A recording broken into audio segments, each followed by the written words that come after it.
Bonjour camarades, aujourd'hui nous rentrons dans la 8e semaine de l'extraordinaire mouvement de lutte contre la réforme des retraites du gouvernement d'Édouard Philippe et de Macron en France. Vendredi dernier, 1 300 000 personnes ont manifesté dans les rues de France, c'est énorme. Et en fait, on assiste à un mouvement véritablement gigantesque en dépit de toutes les tentatives de la part du gouvernement de diviser le mouvement. Alors on a d'abord eu toute une argumentation qui visait à faire passer la lutte comme une lutte de privilégiés, mais ça n'a absolument pas marché. La population était majoritairement derrière le mouvement de lutte. Le gouvernement ensuite a essayé d'utiliser les fêtes de Noël, la perspective d'un Noël noir, pour essayer d'isoler en fait le mouvement, mais là non plus, ça n'a pas marché. Et puis finalement, l'année 2020 a commencé avec cette annonce de la part du gouvernement, donc du retrait de l'âge pivot, c'est-à-dire l'âge à partir duquel on peut bénéficier d'une retraite complète. Et là non plus, ça n'a pas marché, le mouvement se poursuit et aujourd'hui, la population est toujours à 60% en faveur du mouvement et en faveur de la lutte. Mais Macron, lui aussi, s'obstine.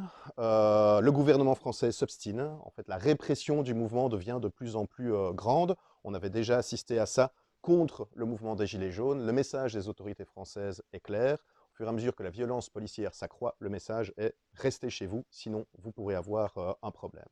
Toute la question maintenant, c'est de voir comment continuer la lutte. Il y a déjà beaucoup d'assemblées générales qui sont en train de se développer dans différents lieux de travail.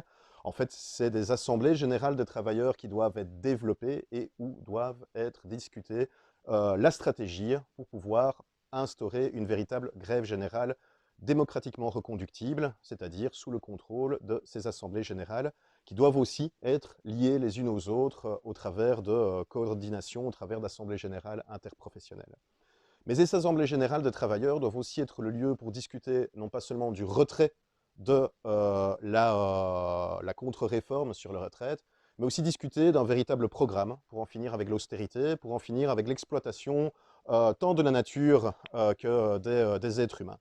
En fait, le rapport d'Oxfam qui a été publié au ce début d'année-ci met en avant une fois de plus les gigantesques inégalités qui existent dans cette société capitaliste. En fait, si quelqu'un avait économisé 8 000 € par jour depuis la Révolution française en 1789, depuis la prise de la Bastille, aujourd'hui, il posséderait à peine l'équivalent de 1% de la fortune de l'homme le plus riche de France, Bernard Arnault. Et ce dont on a besoin aujourd'hui, c'est d'une nouvelle révolution. C'est d'une révolution qui renverse le système capitaliste et qui instaure une réelle démocratie, c'est-à-dire aussi une démocratie économique où les travailleurs peuvent décider démocratiquement de ce qui est produit, de la manière d'utiliser les richesses, parce que les secteurs clés de l'économie seront nationalisés et aux mains de la collectivité.